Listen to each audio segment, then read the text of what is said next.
अस्सलाम वालेकुम स्टूडेंट्स, कैसे हैं आप सब लोग। उम्मीद करती हूँ आप सब लोग ठीक होंगे, खैरियत से होंगे। स्टूडेंट्स, आज हम शुरू करेंगे future tense.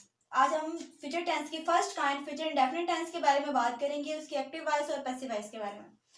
Future indefinite tense को उर्दू में कहा जाता है ज़माना मुस्तकबिल मुतलिक, और active voice and passive voice फेल मारूफ एंड फेल मजहूल। सबसे पहले इनकी डेफिनेशन देख लेते हैं।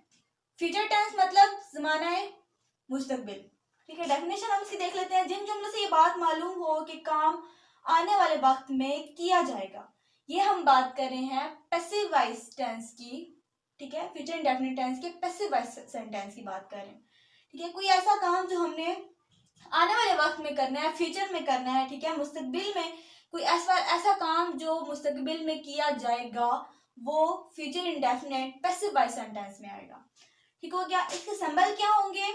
उर्दू फिक्रात के लास्ट पे किया जाएगा, किए जाएंगे, की जाएगी, ठीक है। ये बात हो रही है पैसिव वॉइस सेंटेंस की। जब जुमला पैसिव वॉइस सेंटेंस में होगा और होगा फ्यूचर इंडेफिनिट टेंस, तो उसके लास्ट पे किया जाएगा, किए जाएंगे, की जाएगी। अगर सिंपल सेंटेंस बात करते हैं हम एक्टिव वॉइस की, तो हम लोग ने टेंसेस में पढ़ा है कि वहां पे उर्दू फिक्रात के लास्ट पे क्या आता है? गा, गे, गी, ठीक हो गया। इसके बाद इसमें हेल्पिंग वर्ब कौन से इस्तेमाल होंगे फॉर पैसिव वॉइस सेंटेंस के लिए? दो हेल्पिंग वर्ब स्टार्ट यूज होंगे, एक शैल be and will B. Simple अगर सेंटेंस देखें तो उसमें शैल और विल यूज होता है, लेकिन अगर पैसिव वॉइस सेंटेंस देखें, passive voice future indefinite tense, उसमें helping verbs shall be and will be use होंगे। शैल बी हम लोग यूज करेंगे आई और वी के साथ, और will be you, they, he, she, it plus singular plus plural noun, ठीक है। ये बात हमने याद रखनी है। जहां पे भी आई आएगा या वही आएगा, ठीक है, पैसिव वॉइस सेंटेंस में जहां पे भी आई और वही आएगा, वहां पे आपने शैल बी यूज करना है। और जहां पे विल भी कहाँ यूज होगा? यहाँ पे यू आएगा, दे आएगा, ही आएगा, शी आएगा, इट आएगा, कोई सिंगुलर नाउन आ गया, ठीक है, प्लूरल नाउन आ गया, वहां पे आप लोगों ने यूज करना है विल बी।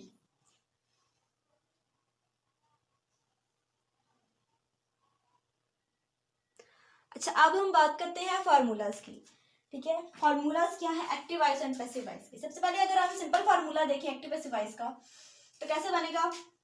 सबसे पहले आएगा सब्जेक्ट, फिर आएगा हेल्पिंग वर्ब, शैल और विल। ये हम बात कर रहे हैं एक्टिव वॉइस सेंटेंस की। इसके बाद वर्ब की फर्स्ट फॉर्म, इसके बाद ऑब्जेक्ट। जब हम पैसिव वॉइस में जाएंगे, एक्टिव से पैसिव वॉइस में, तो हमारे पास क्या होगा? सब्जेक्ट प्लस हेल्पिंग वर्ब, कौन से बताया आपको? Shall be and will be, plus verb की third form, plus by, plus object.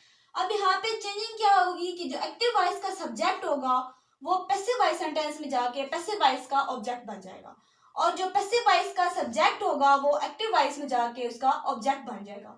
मतलब ये आपस में क्रॉस का निशान मैंने किस लिए डाला है कि आपस में चेंज हो जाएंगे, ठीक है। अब हम बात करते हैं एक्टिव वॉइस में अगर हम नेगेटिव सेंटेंस बनाएं, इंट्रोगेटिव सेंटेंस बनाएं, नेगेटिव प्लस इंट्रोगेटिव सेंटेंस बनाएं और डब्ल्यूएच फैमिली वर्ड को शामिल करते हैं, तो वहां पे क्या होगा हमारे पास कि नेगेटिव सेंटेंस में सबसे पहले अगर एक्टिव वॉइस पॉजिटिव सेंटेंस की बात करें, वो फार्मूला बिल्कुल इसी तरह जो मैंने आपको ऊपर बताया, सब्जेक्ट, शैल, विल लगाएंगे, इसके बाद वर्ब की फर्स्ट फॉर्म, फिर ऑब्जेक्ट। अगर हम नेगेटिव सेंटेंस की बात करते हैं, तो उसमें क्या होगा? सबसे पहले सब्जेक्ट यूज होगा, फिर हेल्पिंग वर्ब, शैल और will.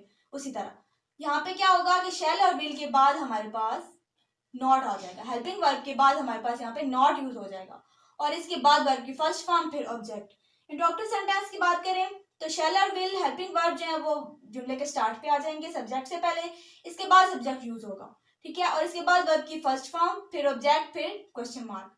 Negative plus interrogative sentence की बात करें तो शैल और विल जो है वो जुमले के स्टार्ट पे इंट्रोगेटिव सेंटेंस की तरह, फिर सब्जेक्ट, फिर यहाँ पे नॉट आ जाएगा, ठीक है, फिर वर्ब की फर्स्ट फॉर्म, फिर ऑब्जेक्ट और फिर क्वेश्चन मार्क, ठीक है। सब्जेक्ट के बाद यहाँ पे नॉट आ जाएगा नेगेटिव प्लस इंट्रोगेटिव सेंटेंस में।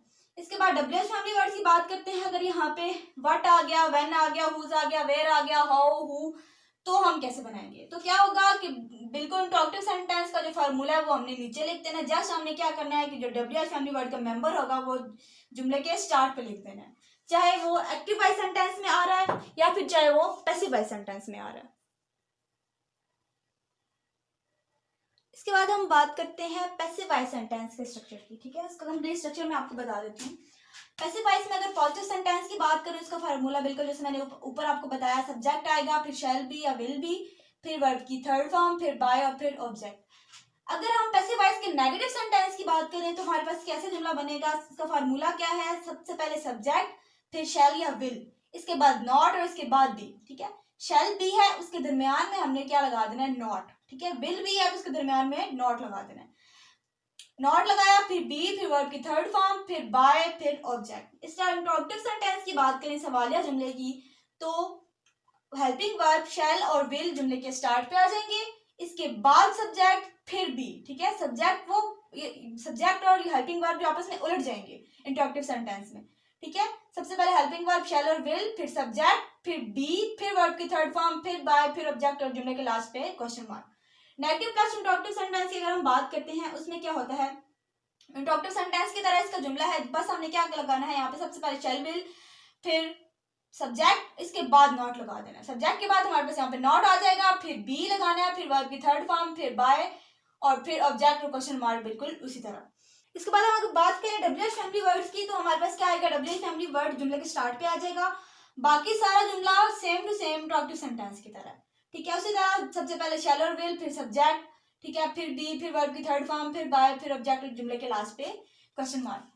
अच्छा, इसके बाद अगर हम टेबल की बात करें, जैसे मैंने आपको पिछले लेक्चर में टेबल एक बनवाया था। ठीक है, उसको अगर अपने माइंड में रखें, उसके जो सब्जेक्टिव प्रोनाउन है उसमें हमारे पास अगर ही आ जाता है, शी आ जाता है, आई, वी, दे, इट, यू आ जाता है, तो उसमें ऑब्जेक्टिव प्रोनाउन में जब हम कन्वर्ट करेंगे तो ही जो होगा वो हिम में कन्वर्ट हो जाएगा, शी हर में कन्वर्ट हो जाएगा, आई जो है वो मी में कन्वर्ट हो जाएगा, वही अस में कन्वर्ट हो जाएगा। ठीक है, दे जो है वो देम में कन्वर्ट हो जाएगा, इट ही रहेगा और यू ही रहेगा, बाय साथ में आपने लगा देना। ठीक है, उसी तरह इस टेबल को अगर उल्ट कर दें, अगर हमारे पास यहाँ पे ऑब्जेक्टिव फॉर्म में या सब्जेक्टिव फॉर्म में, ऑब्जेक्टिव फॉर्म में अगर यहाँ पे मी आ जाता है, ठीक है, मी जब सब्जेक्टिव फॉर्म में लेके जाएंगे तो हमारे पास आई आ जाएगा। ठीक है, अगर हमारे पास हिम आ रहा है तो वो ही आ जाएगा, हर आ रहा है तो शी, देम आ रहा है तो दे, अस आ रहा है तो वही। ठीक है, बाकी इट आ रहा है तो इट ही रहेगा, यू आ रहा है यू ही रहेगा। ये टेबल आपने अपने माइंड में रखना है, इसी टेबल को लेके हम आगे नेक्स्ट चलेंगे अपने पूरे लेक्चर। अच्छा, अभी हम बात करते हैं पॉजिटिव सेंटेंसेस की। ठीक है, पॉजिटिव सेंटेंसेस की विद फार्मूलाज मैं आपको एग्जांपल दूंगी, आपको समझ आ जाएगा कि पॉजिटिव सेंटेंसेस कैसे बनेंगे। ठीक है, सबसे पहले पॉजिटिव सेंटेंसेस की एक्टिव वॉइस का जो फार्मूला मैंने आपको बताया था, क्या था, सब्जेक्ट, फिर इसके बाद हेल्पिंग वर्ब शैल और विल, फिर वर्ब की फर्स्ट फॉर्म, फिर ऑब्जेक्ट। और पैसिव वॉइस का क्या बताया था, सब्जेक्ट, फिर शैल बी, फिर विल बी, फिर वर्ब की थर्ड फॉर्म, फिर बाय, फिर ऑब्जेक्ट। अच्छा, सबसे पहले एग्जांपल है हमारे पास, आई शैल रीड द न्यूज़पेपर। आई यहाँ पे सब्जेक्ट आ जाता है हमारे पास, शैल हमारे पास हेल्पिंग वर्ब आ जाता है, फिर रीड वर्ब की first form, the newspaper object. Passive voice में करेंगे, the newspaper will be read by me. अब देखें यहाँ पे आई जो है वो सब्जेक्टिव प्रोनाउन है। ठीक है, सब्जेक्टिव प्रोनाउन, आई का सब्जेक्टिव प्रोनाउन जब ऑब्जेक्टिव प्रोनाउन में कन्वर्ट होगा, ऑब्जेक्टिव प्रोनाउन इसका क्या था, बाय मी। ठीक है, टेबल में मैं आपको बताया था कि आई का सब्जेक्टिव प्रोनाउन क्या है, बाय मी। आई यहाँ पे सब्जेक्ट है, वहां जाके बाय मी में कन्वर्ट हो जाएगा, ऑब्जेक्ट बन जाएगा। ठीक है, न्यूज़पेपर यहाँ पे ऑब्जेक्ट है, यहाँ पे आके सब्जेक्ट बन जाएगा। ठीक है, आपस में चेंज हो जाएंगे। यहाँ पे जब न्यूज़पेपर, द न्यूज़पेपर ऑब्जेक्ट है, यहाँ पे जाके सब्जेक्ट बनेगा, पहले द न्यूज़पेपर सब्जेक्ट, इसके बाद द न्यूज़पेपर सिंगुलर है, इसलिए हमने यहाँ पे विल भी लगाया, the newspaper will be read, word की थर्ड फॉर्म लगानी है, रीड की third form read, read by me I की ऑब्जेक्टिव प्रोनाउन है। ठीक है, समझ आ गया, the newspaper will be read by me. इसके बाद he will write a letter will be written by him, he him में, बाय हिम में कन्वर्ट हो गया, अ लेटर यहाँ जाके सब्जेक्ट बन गया। ठीक है, अ लेटर सिंगुलर है इसलिए हम यहाँ पे विल भी लगाया, राइट की third form written. She will help me, देखें आप यहाँ पे मी आ गया, मी यहाँ पे आ गया और ये यहाँ पे ऑब्जेक्ट है, शी यहाँ पे सब्जेक्ट है, मी यहाँ पे अपनी ऑब्जेक्टिव प्रोनाउन फॉर्म में है। ठीक है, इसको अब हमने सब्जेक्टिव प्रोनाउन फॉर्म से क्या होगी, आई, यहाँ पे आई था सब्जेक्टिव प्रोनाउन में, तो वहां जाके बाय मी में कन्वर्ट हो गया ऑब्जेक्टिव प्रोनाउन में, लेकिन अब यहाँ पे ऑब्जेक्ट ही मी आ रहा है, तो ऑब्जेक्ट का फिर सब्जेक्टिव प्रोनाउन हमारे पास आई होगा। ठीक है, आपस में ये उल्ट हो गया, टेबल उल्ट हो गया। ठीक है, I shall be helped by her, I के साथ आपको बताया था शैल भी यूज होगा, हेल्प की थर्ड फॉर्म हेल्प, और बाय हर, शी जो है वो बाय हर में कन्वर्ट हो जाएगा। We shall buy a house will be bought by us, we by us में, और बाय के थर्ड फॉर्म बॉट।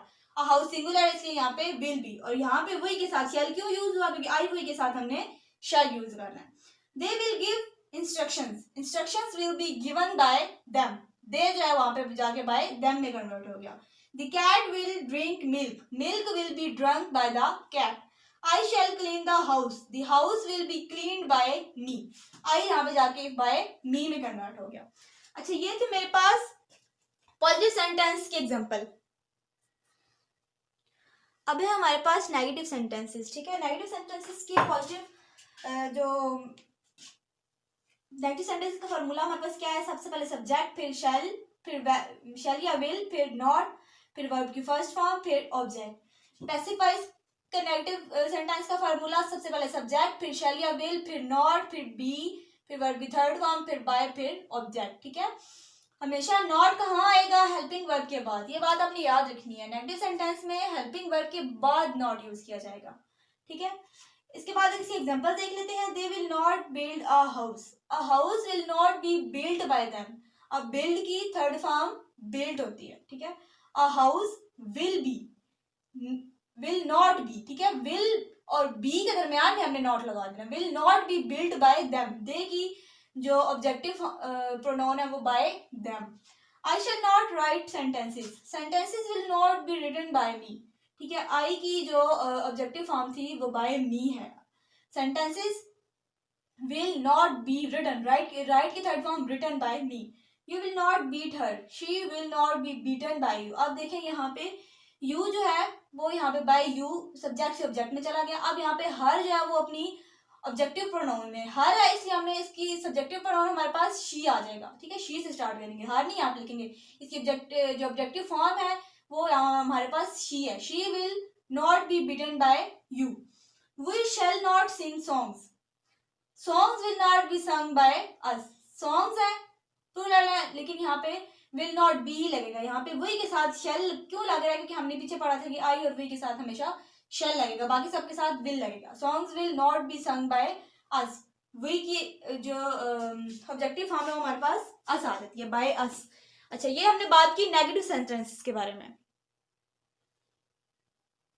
इसके बाद हमारे पास आ जाते हैं इंट्रोगेटिव सेंटेंसेस, सवालिया जुमले। ठीक है, सवालिया जुमले का हमारे पास फार्मूला क्या है, सबसे पहले हम लगाएंगे शेल विल, हेल्पिंग वर्ब्स सबसे पहले सब्जेक्ट से पहले आ जाएंगे, जुमले के स्टार्ट पे आ जाएंगे, फिर इसके बाद सब्जेक्ट, फिर वर्ब की फर्स्ट फॉर्म, फिर ऑब्जेक्ट, फिर क्वेश्चन मार्क। ठीक है, पैसिव वॉइस का जो फार्मूला देखें तो सबसे पहले शेल और विल, फिर शी, फिर सब्जेक्ट और फिर बी। ठीक है, हेल्पिंग वर्ब जुमले के स्टार्ट पे सब्जेक्ट से पहले, सब्जेक्ट के बाद हमने यूज करना है बी, इसके बाद वर्ब की थर्ड फॉर्म, फिर बाय, फिर ऑब्जेक्ट और फिर क्वेश्चन मार्क। एग्जांपल इसकी देख लेते हैं। Will the cat drink milk, will milk be drunk by the cat. ठीक है, अब देखें यहाँ पे विल जो हेल्पिंग वर्ब है वो जुमले के स्टार्ट पे ही आएगा, पैसिव वॉइस हो या एक्टिव वॉइस हो। ठीक है, क्योंकि ये जो सवाल है जुमला इंट्रोगेटिव सेंटेंस है, इसमें द कैट यहाँ पे सब्जेक्ट है और ठीक है, और यहाँ पे ऑब्जेक्ट है। ठीक है, अब यहाँ पे देखें द कैट यहाँ पे वहां जाके ऑब्जेक्ट बन जाएगा। ठीक है, मिल्क जो है यहाँ पे ऑब्जेक्ट और यहाँ के सब्जेक्ट बन जाएगा। Will milk be drunk, drink की थर्ड फॉर्म ड्रंक है, by the cat. Shall we sing songs, will songs be sung by us. अब यहाँ देखिए वी यहाँ जाके बाय अस बन जाएगा, बाकी जुमले की उसी तरह, सिंग की थर्ड फॉर्म संग। अब हम देखते हैं नेगेटिव प्लस इंट्रोगेटिव सेंटेंस। बाकी फार्मूला इसका उसी तरह, बस हमने क्या करना है कि सब्जेक्ट के बाद यहाँ पे नॉट लगा देना नेगेटिव प्लस इंट्रोगेटिव सेंटेंस में। Shall we not sing songs, will songs not be sung by us. अब यहाँ देखें हेल्पिंग वर्ब आ गया शैल, फिर इसके बाद सब्जेक्ट और सब्जेक्ट के बाद यहाँ पे नॉट आ गया। ठीक है, वर्ब की थर्ड फर्स्ट फॉर्म और ऑब्जेक्ट और जुमले के लास्ट पे question mark. Songs not B, song के बाद यहाँ पे नॉट आ गया, सब्जेक्ट के बाद हमने क्या पढ़ा था कि नॉट का यूज किया जाएगा, नॉट के बाद बी का यूज होगा नेगेटिव प्लस इंट्रोगेटिव सेंटेंस में। फिर इसके बाद संग, सिंग की third form by us. Will the cat not drink milk, will milk not be drunk by the cat. ठीक है, ये थे मेरे पास इंट्रोगेटिव सेंटेंसेस, फिर नेगेटिव प्लस इंट्रोगेटिव सेंटेंसेस।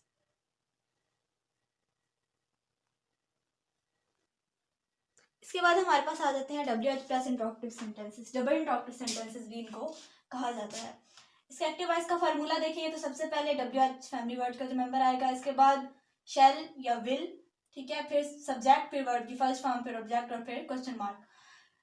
यहाँ तक इंट्रोगेटिव सेंटेंस की तरह ही इसका फार्मूला है, जस्ट हमने जुमले के स्टार्ट पे WH फैमिली वर्ड का मेंबर लगाना है। इसी तरह पैसिव वॉइस में भी जुमले के स्टार्ट में WH फैमिली वर्ड का मेंबर लगाना है, बाकी जुमला बाकी सारा इंट्रोगेटिव सेंटेंस की तरह है। शैल या विल, फिर सब्जेक्ट, फिर बी, फिर वर्ब की थर्ड फॉर्म, फिर बाय, फिर ऑब्जेक्ट और फिर क्वेश्चन मार्क। अच्छा, इसकी example, what will you read, what will be read by you. अब देखिए व्हाट WH फैमिली वर्ड का मेंबर है, ठीक है, उसी तरह आएगा जुमले के स्टार्ट पे, ठीक है, फिर हेल्पिंग वर्ब आएगा विल और इसके बाद आएगा बी।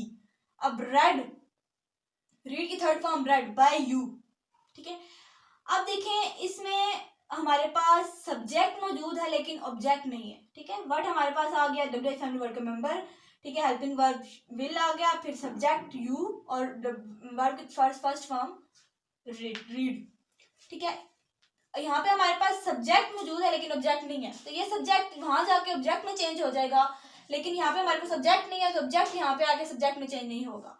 तो यहाँ पे क्या होगा कि what will be read by you, ठीक है, विल के बाद हमने यहाँ पे सब्जेक्ट लगाना था लेकिन यहाँ पे ऑब्जेक्ट है ही नहीं तो सब्जेक्ट वहां पे नहीं बना, तो इसके बाद हमने वर्ब की थर्ड फॉर्म लगा दी बाय यू।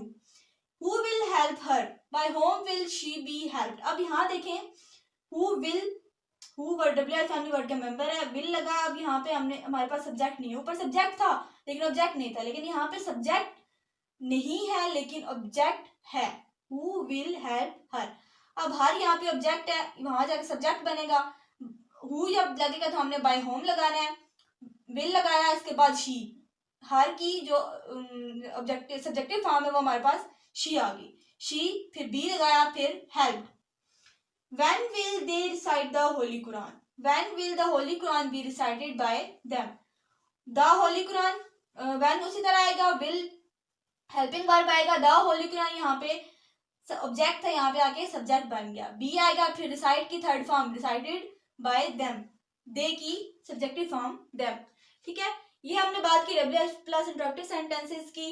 आज मैंने आपको फ्यूचर इंडेफिनिट टेंस के बारे में बताया, फ्यूचर टेंस की फर्स्ट काइंड के बारे में, उसकी एक्टिव पैसिव वॉइस हमने देखे, उसका सारा स्ट्रक्चर, उसके symbol, definition, each and everything मैंने आपको बता दी। उम्मीद करती हूँ आपको मुश्किल नहीं लगे होंगे, आसानी से समझ आ गए होंगे। फिर भी किसी किस्म का कोई क्वेश्चन हो आप कमेंट बॉक्स में मुझसे पूछ सकते हैं। अब मेरे पास जस्ट 2 काइंड्स रह गई हैं, फ्यूचर कंटिन्यूअस टेंस और फ्यूचर परफेक्ट टेंस, वो इंशाल्लाह नेक्स्ट वीडियोस आ जाएंगी, उसमें आप देख लीजिएगा। तब तक के लिए दुआ में याद रखिएगा। इजाजत दें, अल्लाह हाफिज।